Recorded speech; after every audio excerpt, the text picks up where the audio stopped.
Karen, we're spending $250,000 on Chloe's Ivy League tuition. She has the looks and the refinement to land a politician. That's a profitable investment. My father, Richard Cox, steepled his fingers like a judge. He stared at me with the coldness reserved for a crashing stock. And you? You're unremarkable. Investing in you is throwing money out the window. You get absolutely nothing. I crushed my state college letter. I'll enlist. I can use the military scholarship. He sneered, the sound scraping against my bones. The military. That's a dumping ground for losers selling their lives for cheap. Go be scum. But don't expect me to watch you scrub toilets. My mother looked away. Chloe casually filed her nails. At 18, my own bloodline executed my self-worth. Without a single tear, I quietly called the recruiter. The Cox family was certain I'd rot in some nameless war zone. They had no idea that 9 years later, sitting at the $50,000 VIP table my father had just bought to show off his arrogant smile, would freeze the second he saw me step out. Before you share your story, please take a moment to like and subscribe to the channel, but only if this story resonates with you. And please let me know in the comments where you are watching from and what time it is where you are. I stood frozen in that living room for exactly 4 more seconds after my father turned back to his laptop. I counted them the way I would later count rounds in a magazine. 1, 2, 3, 4. Chloe was still stroking that acceptance letter, tilting it under the chandelier so the gold-embossed seal glinted. The air in the room was thick with the smell of expensive Italian leather from the new sofas my father had imported the previous week. $6,000 each, 3 of them arranged around a coffee table that nobody in this family ever used for coffee. The sickening sweetness of my mother's gin clung to the back of my throat. She was on her 3rd glass since dinner, the lime wedge wilting on the rim. My mother, Martha Cox, sat in the wingback chair with her ankles crossed, her manicured fingers wrapped around that sweating glass, her eyes completely subjugated by my father's toxic authority. She did not look at me. She had not looked at me during the entire conversation. Not once. Not when he called me unremarkable. Not when he called me scum. Not when my college letter crumpled in my fist like a dying bird. She looked at the painting above the fireplace, a landscape she had bought at a charity auction 3 years ago, and she chose that painting over her own daughter. I realized right then, standing on the Persian rug that cost more than most people's cars, that in the world of the Cox family, children are not flesh and blood. They are investment portfolios. And I had just been officially delisted. The humiliation tried to claw its way into my veins. It started in my stomach, a sick, hot coiling that pushed upward toward my chest and tried to reach my throat. But it hit a wall. Something older than pain, something primal and cold, clicked into place behind my ribcage like a deadbolt locking. I scanned the 3 of them the way I would later scan hostile rooms. My father had already turned back to his laptop, scrolling through stock tickers on 3 browser tabs, having dismissed me as efficiently as he would close a losing position. He reached for his bourbon, took a sip, and clicked his mouse. I had ceased to exist for him before I even left the room. Chloe giggled into her phone, texting someone about her upcoming campus tour, her thumbs flying over the screen while her acceptance letter sat propped against a crystal vase like a trophy. My mother sipped her gin and stared at the far wall. A woman who had traded her maternal instinct for expensive cocktails, designer shoes, and a life of comfortable submission decades ago.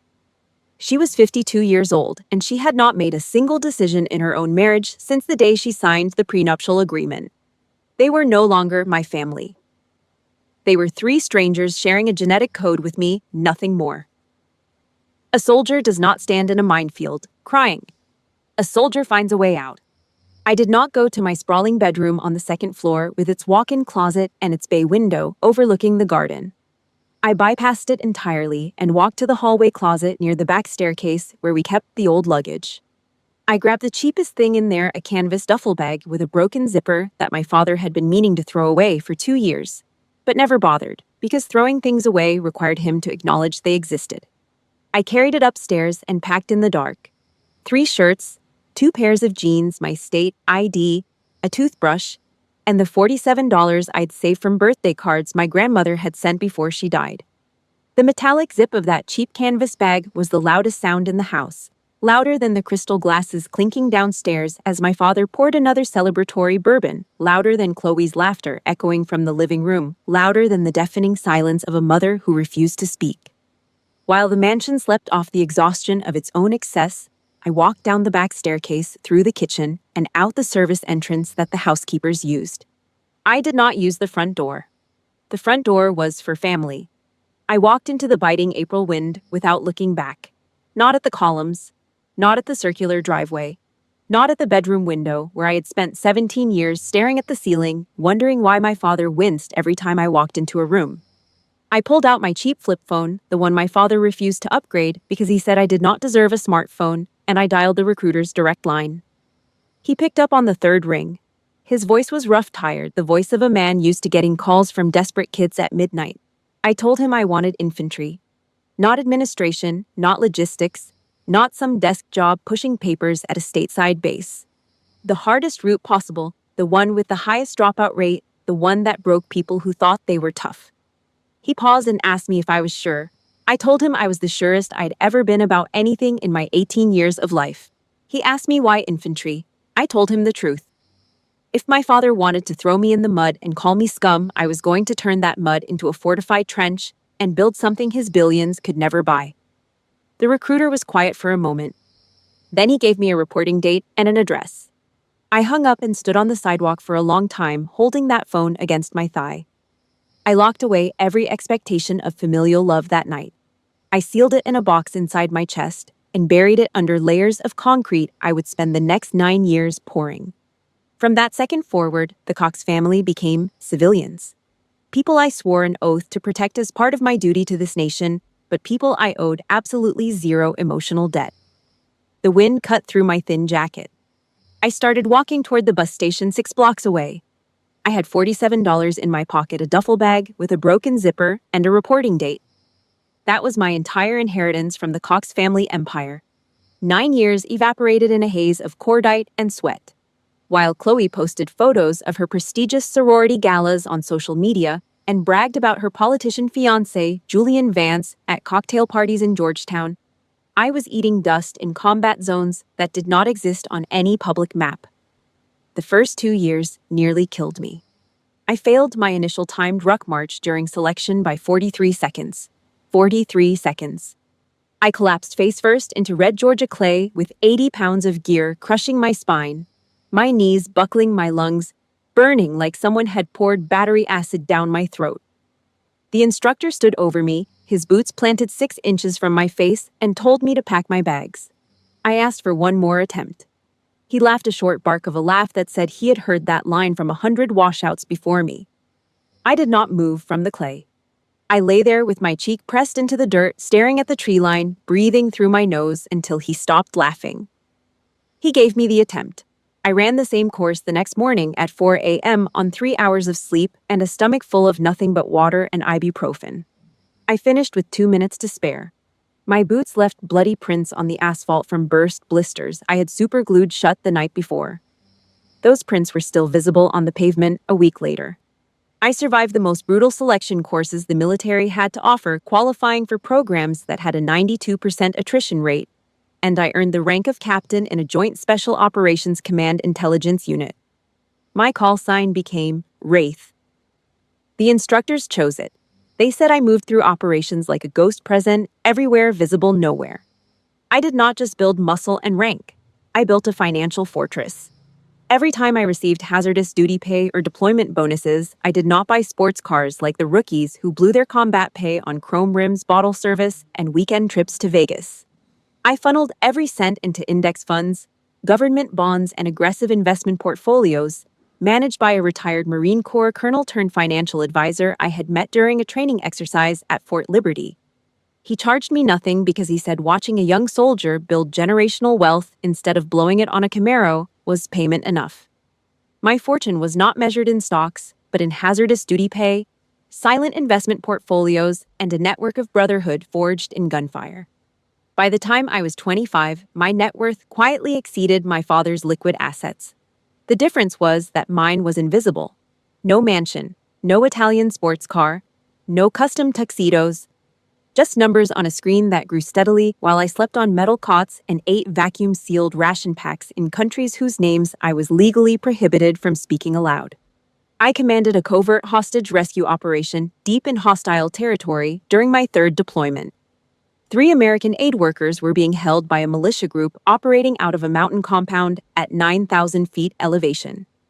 I planned the extraction for 11 days, mapping every goat trail, every guard rotation, every blind spot in their perimeter from satellite imagery and drone feeds. I reviewed in a plywood operations center that smelled like diesel and stale MREs. On the 11th night, I briefed the assault team. 12 operators sat on ammo crates and folding chairs while I pointed at a whiteboard covered in hand-drawn diagrams. I told them exactly where every guard would be standing and exactly when the generator would cycle off, leaving the compound dark for 90 seconds. We infiltrated at 2 a.m. under a moonless sky. We came out 47 minutes later with all 3 hostages alive, conscious, and ambulatory. 0 friendly casualties. 0 shots fired that were not accounted for in the after-action report. The youngest hostage, a 23-year-old nurse from Ohio, grabbed my arm as we loaded her onto the helicopter and said 4 words I never forgot. "Thank you for coming." Those words meant more to me than anything my father had ever said. I held top-secret SC clearance, the kind that made senators sign non-disclosure agreements before entering the same briefing room as me. My signature moved millions in military assets across 3 continents. I sat in debriefing rooms with generals who commanded entire armies, and they stopped talking when I spoke. The girl who was deemed a bad investment was now dictating moves on the geopolitical board while her sister was picking out centerpieces for a political fundraiser in a DC hotel ballroom. I sat on a metal cot in the barracks one night after a 16-hour intelligence cycle, stripping my rifle. I ran the oiled cloth over the bolt carrier group with the slow precision of a surgeon cleaning an instrument. I looked at the calluses on my hands.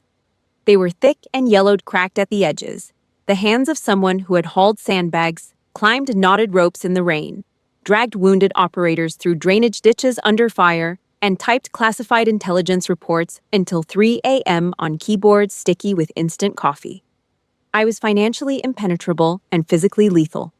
The Cox family thought they had starved me out.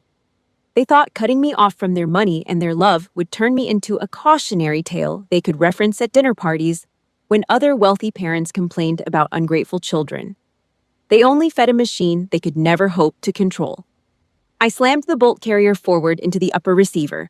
The sharp metallic clack echoed in the empty barracks like a gunshot, and I let it ring. I was 21 years old, hunkered down at a forward operating base in eastern Afghanistan. We had just returned from a brutal night patrol that lasted 9 hours through terrain so rough we lost 2 radios and a pack mule to a collapsed ravine. The patrol had gone hot 3 hours in when we walked into a hasty ambush in a dry riverbed. My boots were caked in mud and dried blood, some of it mine, and some of it belonging to a 19-year-old private I had dragged behind a rock wall by the handle on the back of his body armor. My left shoulder throbbed where a piece of shrapnel had grazed the meat of my deltoid during the ambush. Doc Jenkins had stitched it shut with 12 sutures in the back of a bouncing armored vehicle while I bit down on a leather strap and stared at the ceiling. The anesthetic had run out 2 patients ago. She used iodine and dental floss for the last 3 stitches. I did not scream. I counted the rivets in the ceiling panel above me and let the pain pass through my body like a current. Sitting on sandbags under a freezing rain, I managed to secure 5 minutes on the satellite phone. 5 minutes of connection to the outside world. 5 minutes that had cost me 3 favors and a shift trade with another officer. The line crackled with static.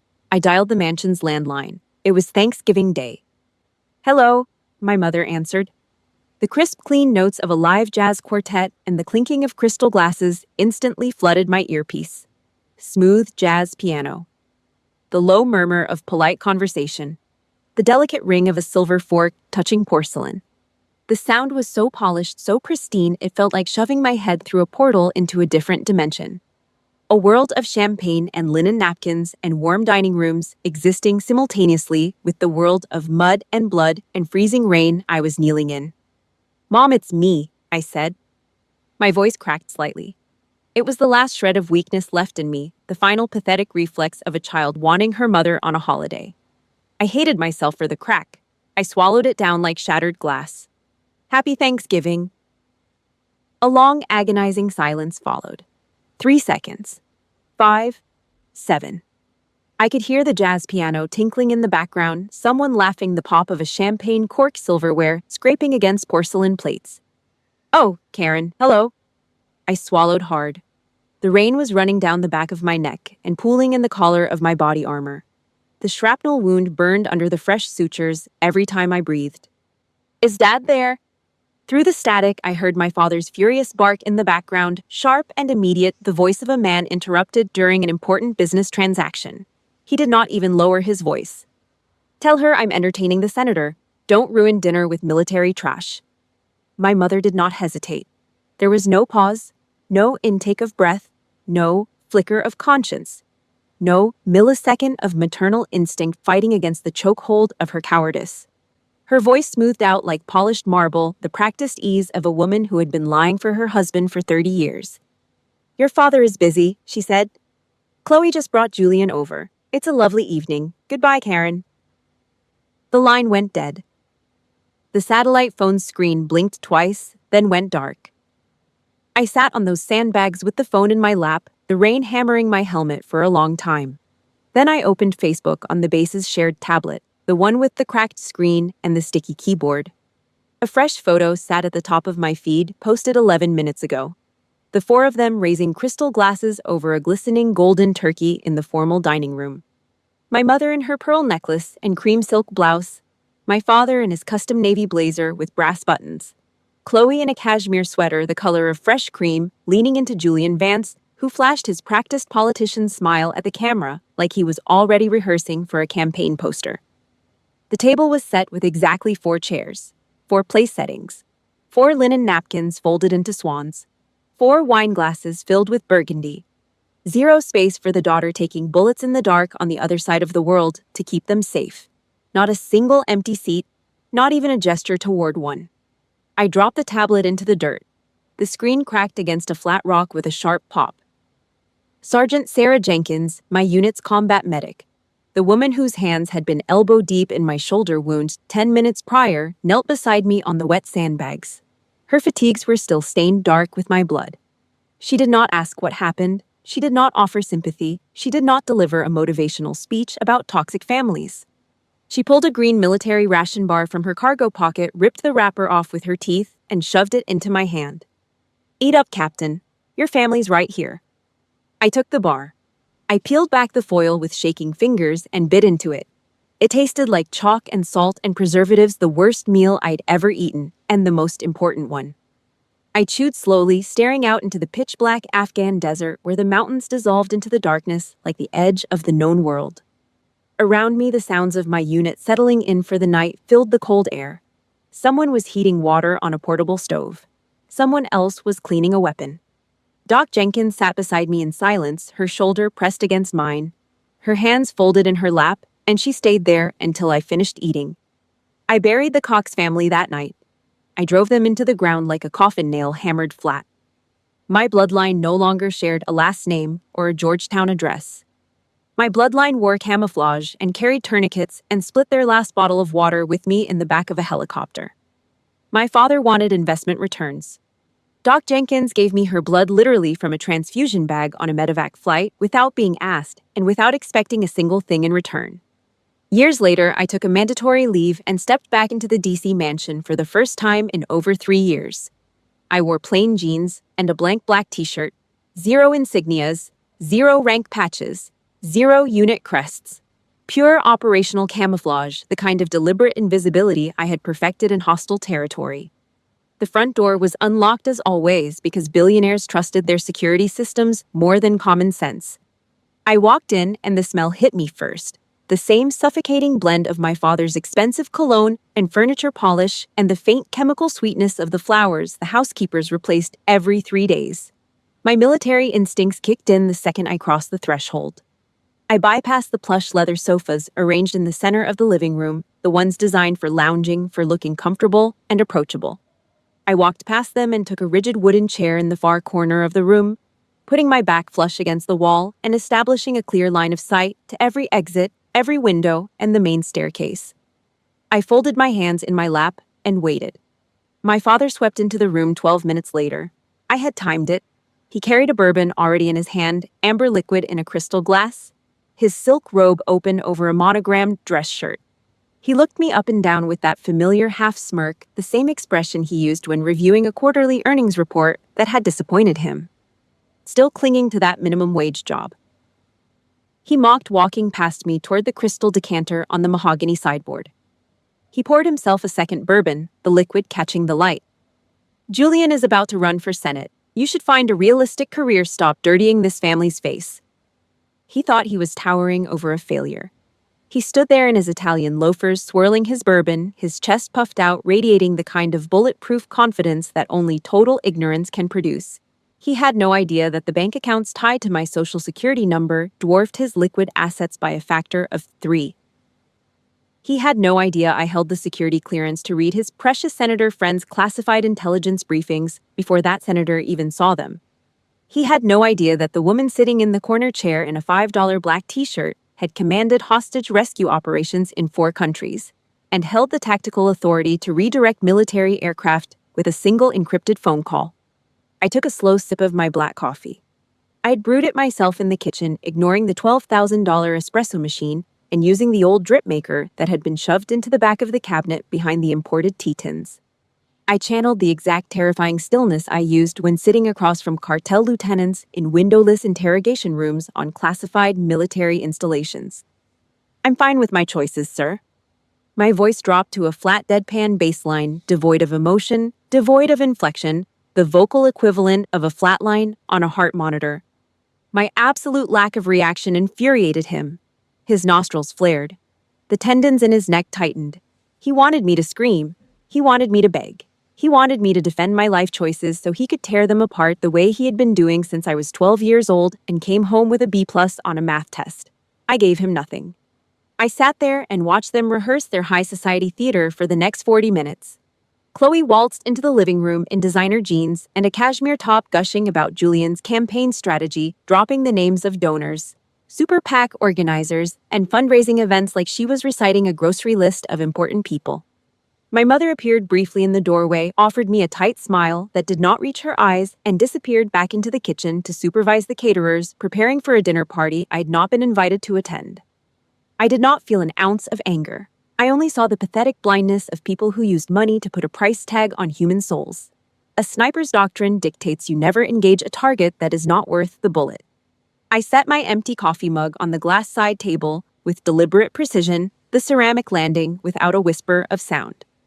I stood up smoothly, tugged the hem of my black t-shirt straight, and walked out the front door without another word. Nobody followed me.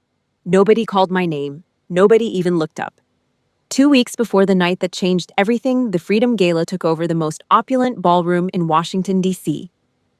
This was not a charity dinner or a corporate networking event. This was the annual nexus where Pentagon brass shook hands with Capitol Hill power brokers, where 4-star generals clinked glasses with defense lobbyists over champagne that cost more per bottle than most enlisted soldiers earned in a week. The guest list was managed by military intelligence. The security was handled by the Secret Service. The invitations were printed on paper stock that required a federal procurement code. My father, Richard Cox, dropped $50,000 to secure VIP table number 1 dead center of the ballroom, directly in front of the main stage front row. He had been planning this move for months, leveraging every lobbyist contact he had cultivated over 3 decades to secure that specific table.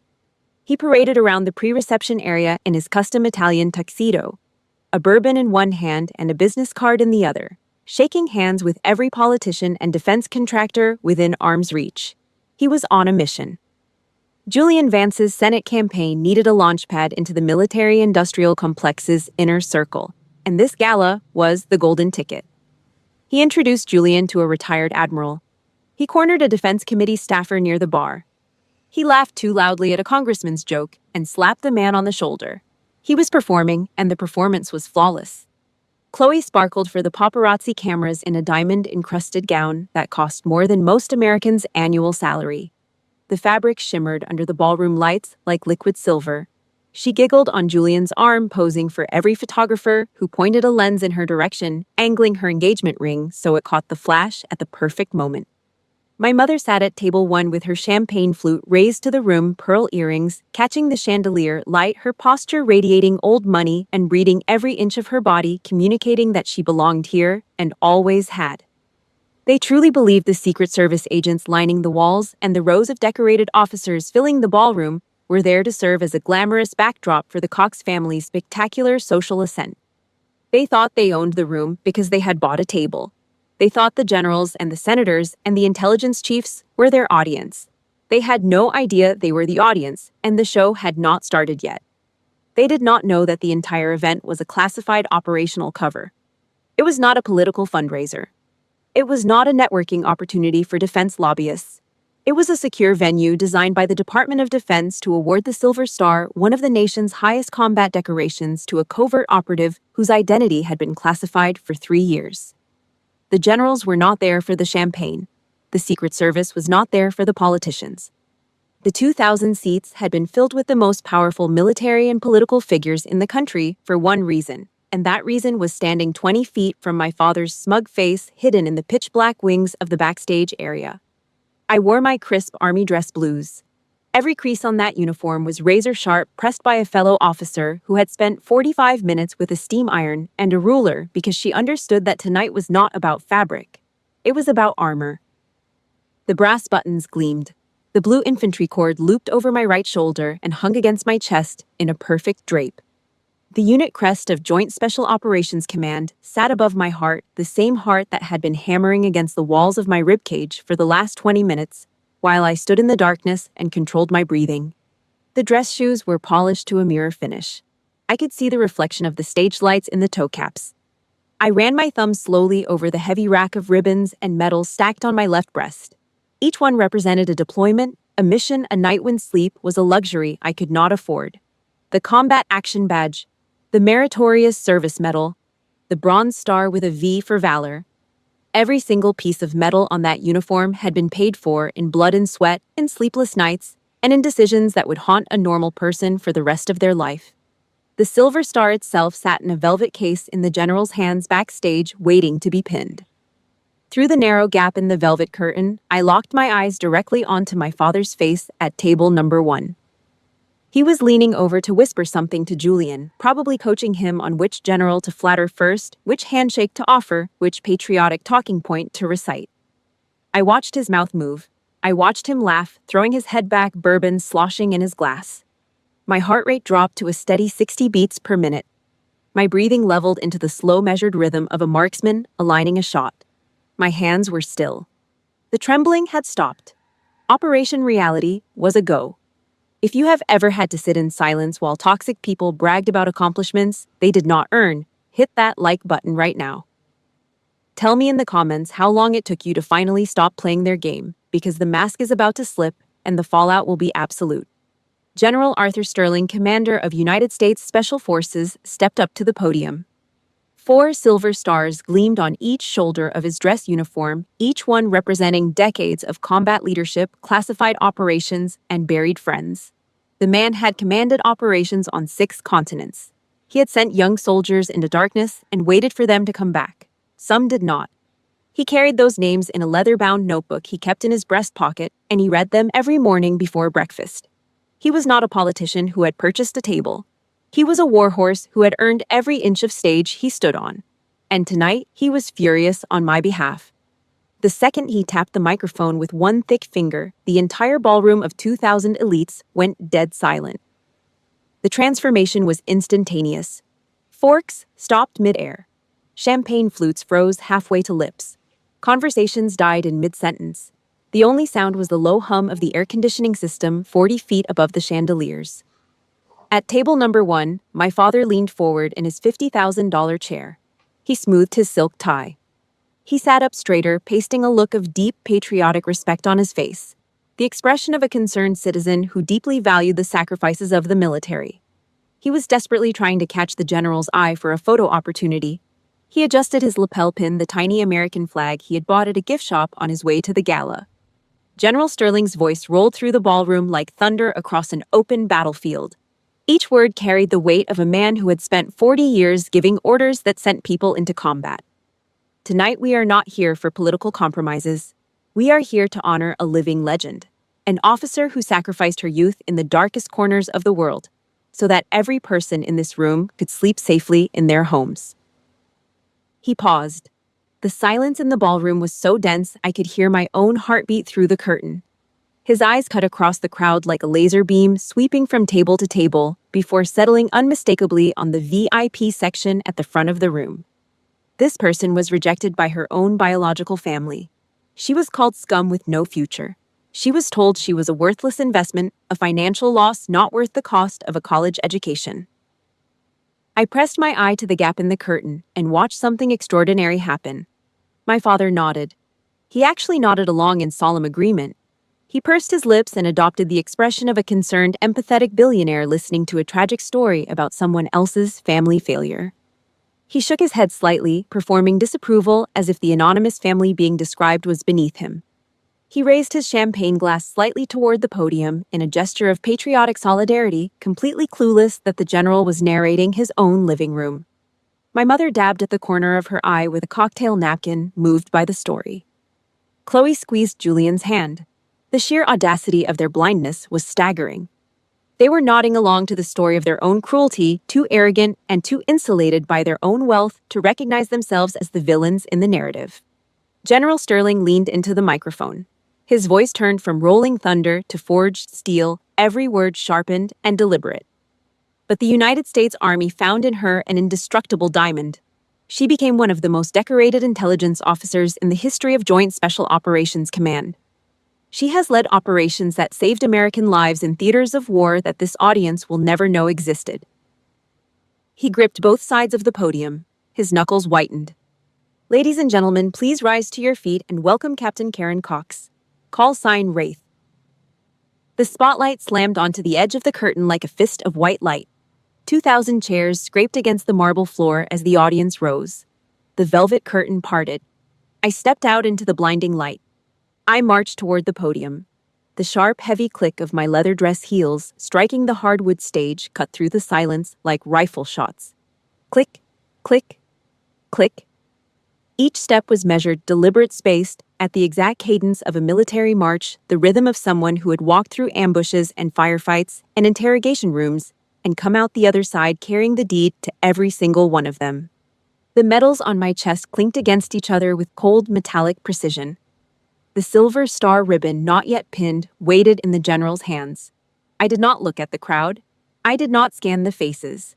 I kept my eyes locked in a 1,000-yard stare fixed on the podium, walking with the posture of a commander who had earned the right to occupy every square inch of space she crossed.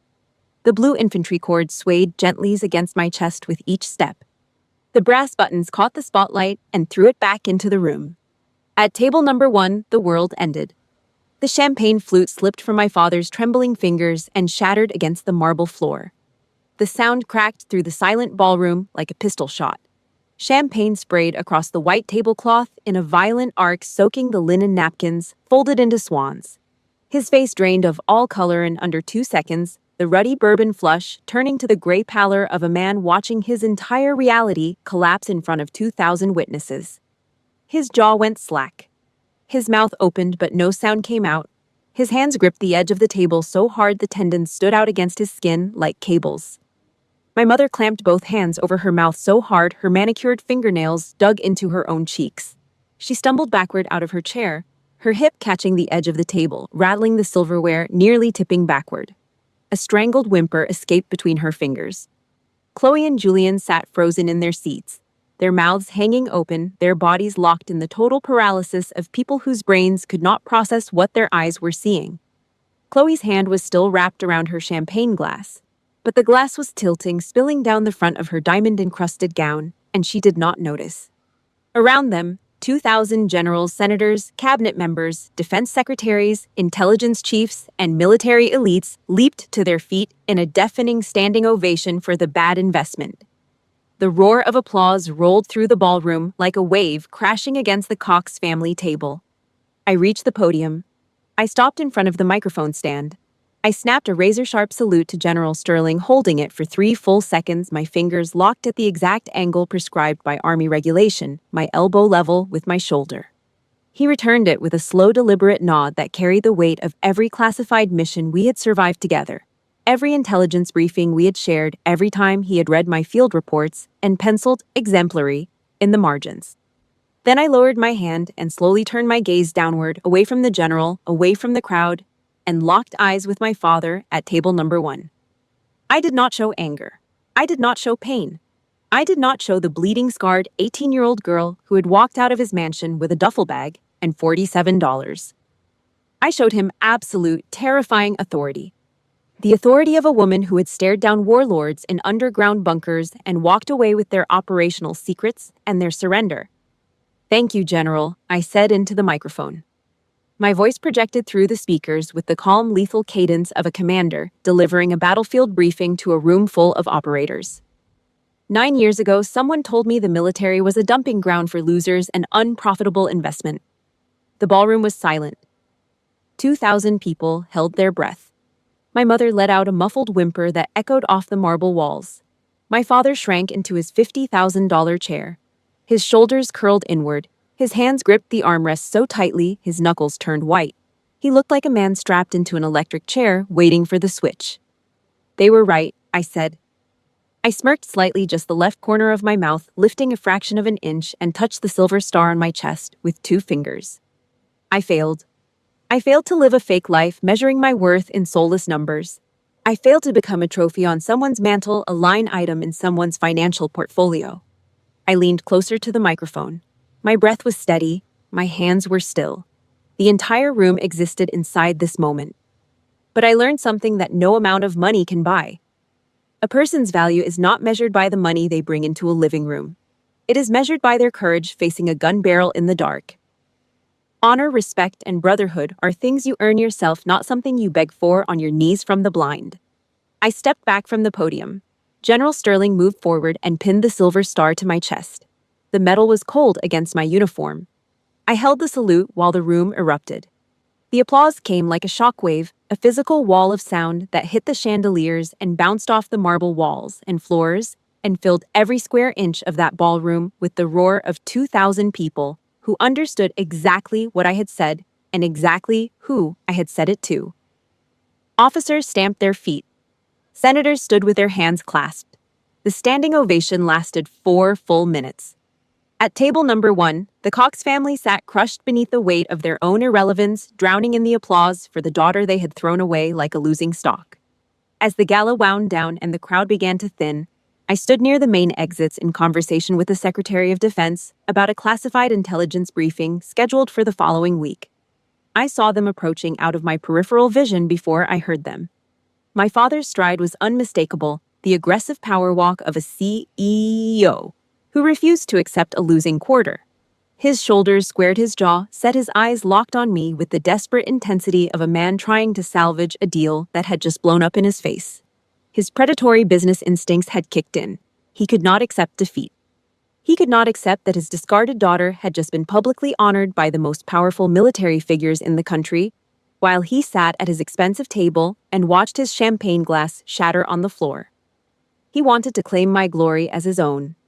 He wanted to spin the narrative. He wanted to walk up to me in front of the remaining press photographers and put his arm around me and tell the room that he had always believed in me, that this was the Cox family's proudest moment. "Karen," he boomed, plastering on a wide camera-ready smile, his arms opening to grab my shoulders. "My beloved daughter, I always knew you had it in you." My combat reflexes engaged before my conscious mind caught up. I took a sharp half-step backward, a flawless tactical retreat that established a defensive boundary between his outstretched hands and my body. My spine straightened, my chin lifted, my eyes turned into daggers and pinned him to the marble floor where he stood. "Mr. Cox." I addressed him by his last name, not dad, not father. His surname delivered with the same tone I would use to address a foreign national at a security checkpoint. My voice froze the air around us. The Secretary of Defense quietly stepped aside. "The safe distance is 1 meter." His fake smile cracked down the center. The warmth drained from his face and was replaced by the familiar fury, the red flush crawling up his neck like a rash, the same red that had colored his face every time I had failed to meet his expectations as a child. "What the hell are you doing?" he hissed through his teeth, leaning forward, trying to close the distance I had created. His voice was low and venomous. "Don't humiliate me. We are family." I looked him up and down the way I would assess a deserter brought before a military tribunal. Slowly. Clinically. Starting at his Italian leather shoes, scuffed now from pacing the ballroom floor in panic, moving up past the wrinkled crease in his tuxedo pants where he had gripped his own thighs in shock, past the champagne stain spreading across his white shirt from the shattered glass up to his silk pocket square that had been knocked askew when he lurched out of his chair. Without mercy. Without warmth. Without a single flicker of the daughterly affection he had spent 18 years refusing to earn. My family are the ones who split blood bags on a medevac chopper. My family is Doc Jenkins over there. I tilted my head slightly towards Sarah, who stood 15 feet behind me. Her arms crossed over her dress uniform, her jaw set like a granite slab, watching the exchange with the quiet readiness of a combat medic who had seen worse confrontations in far worse places. You are just an investor who realized he threw away the most valuable stock on the market. You don't have the right to touch this uniform. My mother shoved past him, her heels clicking frantically on the marble. Tears were streaming down her face, cutting black mascara tracks through her foundation, ruining the 2 hours of expensive makeup application that had been meant to project elegance and control. Her pearl necklace swung wildly against her collarbone. She reached for my hands, her fingers trembling. "Karen," she gasped. "I'm sorry. I was too much of a coward. I watched him treat you like that for years, and I said nothing. I chose comfort over my own child. Please give me a chance to make amends." I looked at her face. I studied the mascara tracks, the trembling lips, the bloodshot eyes. I searched for something real, something worth salvaging, some flicker of the mother I'd wanted her to be for 18 years. I found nothing but the desperation of a woman who had just realized that 2,000 of the most powerful people in the country had witnessed her fail as a parent. I felt zero empathy. Only clinical pity, the detached assessment a surgeon makes when examining a patient who refused treatment until the disease became terminal. "Your regret cannot change the past, ma'am. I forgive you, not to give you peace, but to officially free myself from this burden called a bloodline." Chloe stood trembling behind both of them, her diamond-encrusted gown stained dark with the champagne she had spilled on herself. Her eye makeup smeared her carefully constructed facade of beauty and privilege, crumbling in real time. Julian had vanished, probably already on his phone in the men's room, with his campaign manager calculating the political fallout, drafting a statement to distance himself from the Cox family name. "You're so amazing," Chloe stammered, her voice cracking. Her lower lip trembled. I never knew any of this about you." I gave her a crisp diplomatic nod. The kind of nod you give a foreign dignitary you will never meet again, polite, precise, and final. "Because you never wanted to know Chloe. Take care of them. After all, you're still their best investment." I turned on my heel. The leather sole of my dress shoe squeaked against the marble in a sharp, clean pivot, a perfect about-face executed with the muscle memory of 1,000 parade drills. I marched through the double doors and out into the lobby without breaking stride. I did not look back. Not at the tears. Not at the shattered glass still glittering on the floor of table number 1. Not at the 3 people standing in the ballroom who shared my blood, but would never again share my life. Doc Jenkins fell into step beside me, matching my pace stride for stride, without a word. The night air hit my face when the front doors opened. I took one deep breath and held it for 4 seconds. Then I let it go, and I kept walking. 1 month passed. The battlefield was entirely under my control. Julian Vance's political campaign imploded within 72 hours of the gala. The military elite quietly and systematically blacklisted the Cox family from every defense-related event, fundraiser, and social gathering in Washington.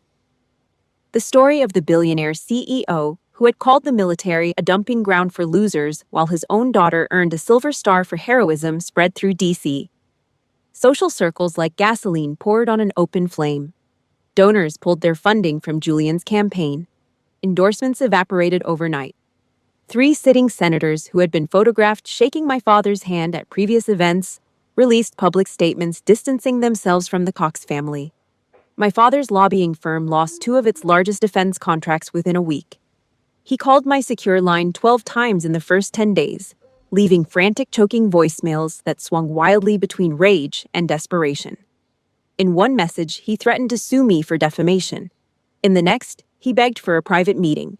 In the third, he cried, his voice breaking apart on the recording like a man who had finally encountered a problem his money could not solve.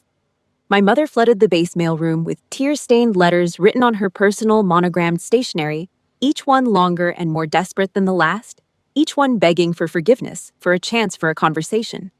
I did not block their numbers. A commander does not hide from enemy fire. A commander simply stands out of range and lets the rounds fall harmlessly into the dirt. I listened to the voicemails while cleaning my sidearm at my desk in my quarters, the red blinking light of the voicemail indicator pulsing on and off like a heartbeat, while I ran a bore brush through the barrel and wiped down the slide with a cloth that smelled like solvent.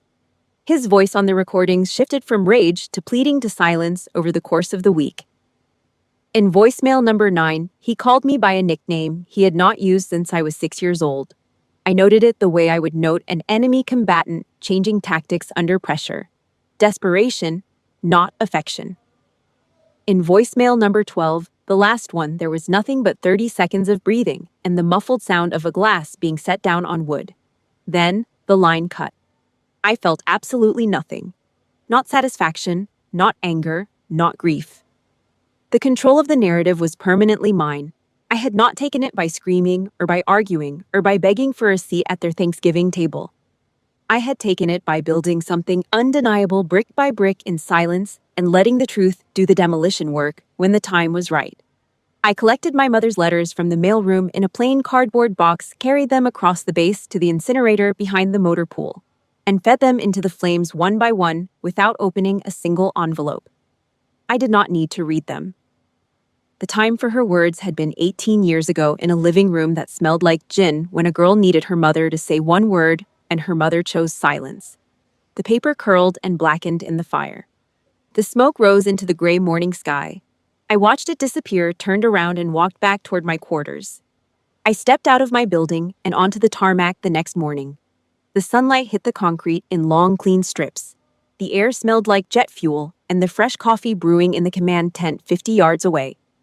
A pair of Black Hawks sat on the flight line, their rotors still, their hulls gleaming in the early light.